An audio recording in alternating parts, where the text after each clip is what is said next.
Great. Well, what I think we all have recognized, and I commend Traverse Connect for having this study that they've presented recently, is there are some major issues that are facing our city that we're all aware of, but really starting to activate to take care of.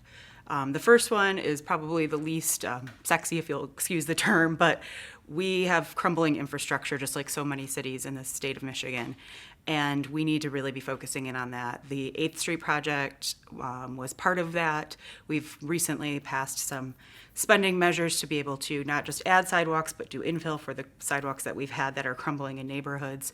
But the next big issue is stormwater treatment, and whether that leads to building a utility for it or some other measures, it's going to cost millions of dollars, and that's a problem that we're really buckling down now to look at, and is definitely part of the future mapping that we'll be doing.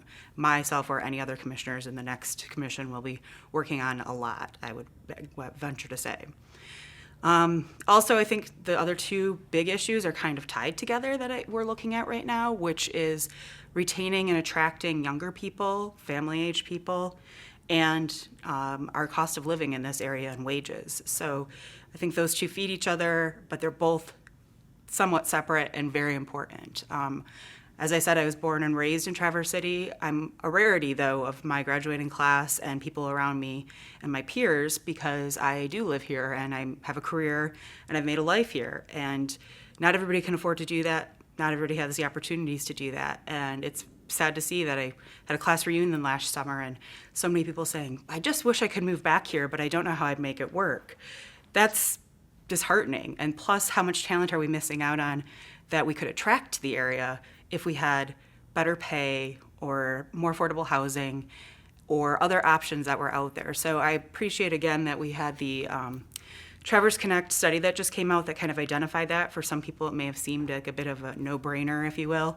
But it's important to have that information in one place so we can now take that and do something with it. So that opens up grants, it opens up funding studies, and I think it just makes the discussion a little more firm as we move forward with it. It's not spoiled people, as I was told one time when I was talking to people while campaigning last time. Well, not everybody gets to live in Traverse City.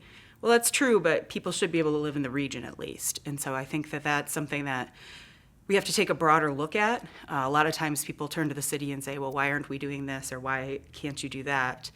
And it's not that we can't or don't, but we're limited. We're 8 miles. So this is going to come to some, I think, very important regional cooperation.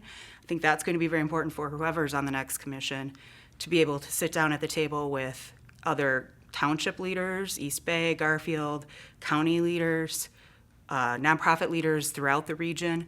It's going to be a team effort. We are very limited by what we can do at the state and federal level. I think it's also going to take the region coming together to put some pressure on our state representatives to help us change some of the laws and rules that tie our fists or tie our hands trying to deal with some of these problems. So it's going to be a cooperative measure, and no one person is going to have a magic plan that will work, especially for Traverse City specifically, because we just, as mighty as we are in many ways, we are not enough to solve that problem on our own. That also then ties into what, again, the Traverse Connect study came through with, that we have quite a few burgeoning industries beyond just tourism, but there's still this disconnect between people working in these larger industries and being able to afford to actually live here. So I'm very glad to see that that's being proposed as a business-forward solution. Certainly the city is there to help with policies that can enable or help with whatever processes are discovered or worked out. But that's something that's going to have to come from the business community, and I'm glad they're at the table to have that conversation, because it is going to be a hard one. It's going to be hard to say, we appreciate what you're doing, but we need you to step up here and there. I understand if they're going to come back and say, well, we'd love to do that, but we need this help too. It's a conversation. Everything that we do locally is a conversation. We don't live in bubbles.